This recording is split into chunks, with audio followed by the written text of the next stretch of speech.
আমার নাম মোহাম্মদ ফিরোজ হোসেন। আমার বাসা পিটিয়াসা উপজেলার পৈতেছার গ্রামে। আমি শারীরিক এন্টারপ্রাইজের ভিতরে গরিব কম মারতেছি কিছুদিন থেকে। তো আজকে কালীগঞ্জ বাজারে আসার পর ওই যে মোহাম্মদ আলাম ইসলামের দোকানে গেছি। সে আমার কাছে মাল চাইছে।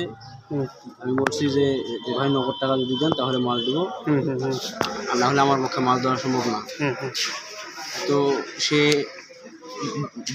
সে এতে রাজি হয় নাই। রাজি না হওয়াতে যে আমাকে খারাপ ভাষায় গালাগালি করছে। আমি তাকে সতর্ক করছি যে ভাই গালাগালি করিয়েন না, আর যদি টাকা পয়সা থাকে তাহলে মাল নেন, না হলে আমি চলে যাবো এখান থেকে। তো সে আমাকে যাইতে দেয়নি, সে আমাকে আটকাইছে।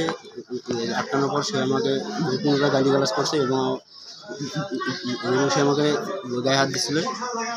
গায়ে হাত তোলার পর সে আমাকে একটা ধাক্কা দিয়েছে। ধাক্কা দেওয়ার কারণে পার্শ্ববর্তী একটা দোকানের মধ্যে একটা গ্লাস লাগানো হয়েছিল, সেই গ্লাস আমার হাতে ঢুকে আমার হাতটা কেটে যায়। ডাক্তারের কাছে নিয়ে যাওয়ার পর ড্রেসিং করে নিলাম, সেলাই দেওয়ার কাছে কয়েকটা। এখন আপনি কি চাচ্ছেন? আমি ভাই এর সুষ্ঠু বিচার চাচ্ছি। মামলা করবেন কি? জি অবশ্যই। আচ্ছা, ঘটনাটা কটার দিকে, কখন? এখন থেকে আনুমানিক আধা ঘন্টা।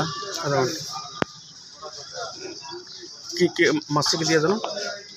সে আমাকে খালি হাতে মারছে এবং মারার পর আমাকে একটা ধাক্কা দিয়েছিল। ধাক্কা দেওয়ার কারণে আমি গ্লাসের উপর পড়ে যাই। কোন গ্লাস? কাঁচ, মানে কাঁচের গ্লাস। দোকানে গ্লাস লাগানো থাকে, আমি সেই গ্লাসের উপরে পড়ে গেছিলাম। ওই চাকরি মাল চলে মারা লাগবে, সেটাই তো।